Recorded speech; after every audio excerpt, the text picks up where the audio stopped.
USA ने China को सरपास किया और now they become the largest biggest trading partner with India. Ministry of commerce के हिसाब से जो डेटा रिलीज हुआ है 2021-2022 में, हमने यूएसए के साथ में जो हमारा बायलैटरल ट्रेड था वो तकरीबन 119.42 बिलियन डॉलर्स था, जो लास्ट ईयर था 80.51 बिलियन डॉलर्स का। एक्सपोर्ट की बात करें यानी जो हमने उनको माल बेचा उसके बदले में हमें डॉलर मिला, वो था आपका 76.11 बिलियन डॉलर का। लास्ट ईयर था ये आपका 51.62 बिलियन डॉलर्स का। वहीं जो माल हमने उनसे खरीदा यहाँ पे जो इंडिया में आया जिसके बदले में हमें उनको डॉलर देना पड़ा, वो था 43.31 बिलियन डॉलर्स का और लास्ट ईयर था ये आपका 29 बिलियन डॉलर्स का। तो हम यूएसए के साथ में ज्यादातर ट्रेड सरप्लस में ही रहते हैं, हमने एक्सपोर्ट ज्यादा करते हैं, इंपोर्ट कम करते हैं। इंडिया का जो फार्मा का जो एक्सपोर्ट का जो वैल्यू है वो है 1.8 ट्रिलियन का, 2022 का डेटा बता रहा हूं।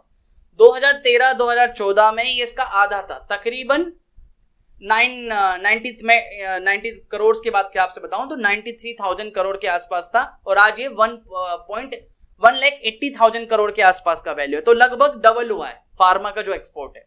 अगर आप इसका एक चार्ट उठा के देखोगे तो जो फार्मा जो एक्सपोर्ट का जो एक 2012 से लेके 2021 तक का डेटा देखोगे तो हर साल हमारा जो फार्मा का जो एक्सपोर्ट रेवेन्यू है वो हर साल कंसिस्टेंटली बढ़ रहा है। अभी रिसेंटली यूएसए ने एक इनिशिएटिव लिया है कि अब आप बोलोगे कि जो यूएसए और जो इंडिया का जो ट्रेड बायलैटरल ट्रेड बढ़ा है कि आगे कंटिन्यू रहेगा या नहीं रहेगा। यस, आगे और भी ज्यादा बढ़ेगा और इसके बढ़ने से हमें बहुत फायदा है।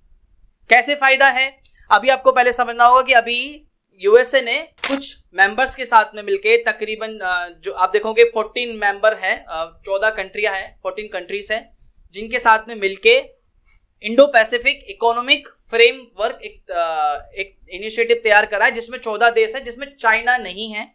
आफ्टर द कोविड-19 क्या हुआ, जितने भी देश है अपने जो सप्लाई वाला साइड वाला जो पार्ट है, जो अपनी डिपेंडेंसी है जो इंपोर्ट करते हैं चाइना से, उसको डाइवर्सिफाई करना चाहते हैं दूसरे देशों के साथ में, लाइक इंडिया।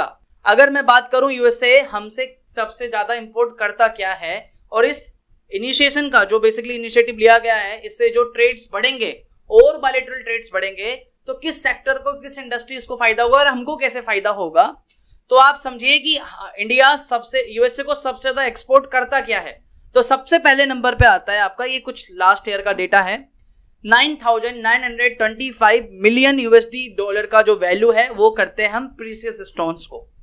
दूसरे नंबर पे क्या आता है, फार्मास्यूटिकल, तकरीबन 5,186 यूएसडी मिलियन डॉलर की वैल्यू का फार्मा ड्रग्स वैक्सीन और जो जेनरिक ड्रग्स होती हैं वो हम यूएसए को एक्सपोर्ट करते हैं। तो जब ये जो बेसिकली जो इनिशिएटिव लिया जा रहा है, ये जो ट्रेड बढ़ रहा है, बायलैटरल ट्रेड्स बढ़ रहे हैं, इससे किस सेक्टर को, किस इंडस्ट्रीज को फायदा होगा।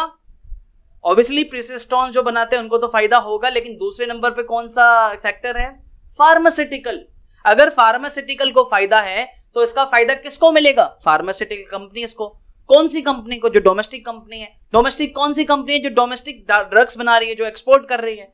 अगर इन डोमेस्टिक कंपनीज को फायदा है, जो आगे आने वाले टाइम पे इनकी एक्सपोर्ट रेवेन्यू बढ़ेंगी तो आप इन कंपनी के बैलेंस शीट इंप्रूव होंगे नहीं होंगे, ऑब्वियसली होंगे। ये कंपनी रिवेन्यू कमाएंगी नहीं कमाएंगी, बिल्कुल रिवेन्यू कमाएंगी। अगर ये रिवेन्यू कमाएंगी तो इनके स्टॉक्स के प्राइसेस बढ़ेंगे या कम होंगे, बढ़ेंगे। अगर ये बढ़ेंगे तो आपको फार्मास्यूटिकल स्टॉक्स में, फार्मास्यूटिकल इंडस्ट्री में, सेक्टर में इन्वेस्ट करना चाहिए या नहीं करना चाहिए, करना चाहिए।